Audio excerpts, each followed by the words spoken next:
ইরানের পরমাণু কর্মসূচি নিয়ে পশ্চিমাদের মাথা ব্যথা চিরন্তন। সে মাথা ব্যথা দূর করতে আবারও হুমকি ধামকি দিয়েছে রাশিয়া। রাশিয়ার হয়ে কাজটি করেছেন জাতিসংঘে দেশটির স্থায়ী প্রতিনিধি মিখাইল উলিয়ানভ। তিনি স্পষ্টভাবে বলেছেন যে যুক্তরাজ্য, ফ্রান্স ও জার্মানি নিজেরাই দীর্ঘদিন ধরে জেসিপিওএ নামে পরিচিত ইরান পারমাণবিক চুক্তি ও জাতিসংঘের 2231 নম্বর প্রস্তাব লঙ্ঘন করেছে। তাই আইনগতভাবে তাদের স্ন্যাপব্যাক সক্রিয় করার কোনো অধিকার নেই। তিনি ইউরোপীয় উদ্যোগকে ইরানের বিরুদ্ধে ব্ল্যাকমেল হিসেবে আখ্যা দেন এবং সতর্ক করেন যে আন্তর্জাতিক আইনে মৌলিক নীতি অনুযায়ী কোনো পক্ষ নিজের দায়িত্ব পালন না করে সে একই চুক্তির অধীনে অধিকার দাবি করতে পারে না। তাই ইউরোপীয় ত্রয়ীর অর্থাৎ যুক্তরাজ্য, ফ্রান্স ও জার্মানির এই পদক্ষেপ হবে বেআইনি ও আন্তর্জাতিক আইনের পরিপন্থী।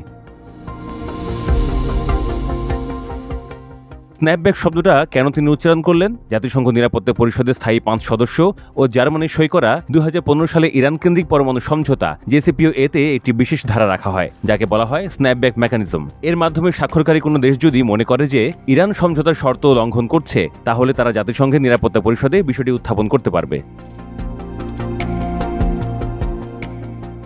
এক্ষেত্রে নিরাপত্তা পরিষদে ভেটো ব্যবহার করে অন্য কোনো দেশ এটি আটকে রাখতে পারবে না। নির্দিষ্ট সময় শেষে নিষেধাজ্ঞাগুলো স্বয়ংক্রিয়ভাবে পুনর্বহাল বা স্ন্যাপব্যাক হবে। অর্থাৎ স্ন্যাপব্যাক হলো এক ধরনের স্বয়ংক্রিয় নিষেধাজ্ঞা পুনর্বহাল প্রক্রিয়া যা পশ্চিমা দেশগুলো ইরানের উপর চাপ সৃষ্টি করতে ব্যবহার করতে চায়। উলিয়ানভ হুমকি দিয়েছেন কারণ ফ্রান্স, ব্রিটেন ও জার্মানি সম্প্রতি জাতিসংঘ মহাসচিবকে লেখা এক চিঠিতে জানিয়েছে পরমাণু কর্মসূচি নিয়ে আগস্টের শেষ নাগাদ যদি কোনো কূটনৈতিক সমাধান না পাওয়া যায়, তবে তারা ইরানের উপর জাতিসংঘ অনুমোদিত নিষেধাজ্ঞা অর্থাৎ স্ন্যাপব্যাক মেকানিজম সক্রিয় করার জন্য প্রস্তুত।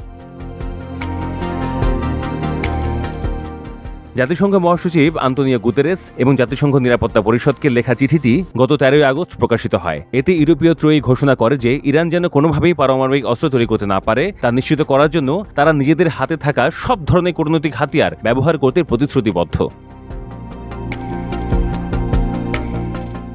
এ বিষয়ে ফ্রান্স, ব্রিটেন ও জার্মানির পররাষ্ট্রমন্ত্রীরা বলেন যে তারা স্পষ্ট করে দিয়েছেন ইরান যদি আগস্ট 2025-এর শেষ নাগাদ কূটনৈতিক সমাধান খুঁজতে রাজি না হয় অথবা বর্ধিত সময়ের সুযোগ কাজে না লাগায়, তবে E3 অর্থাৎ ফ্রান্স, ব্রিটেন ও জার্মানি স্ন্যাপব্যাক মেকানিজম সক্রিয় করতে প্রস্তুত।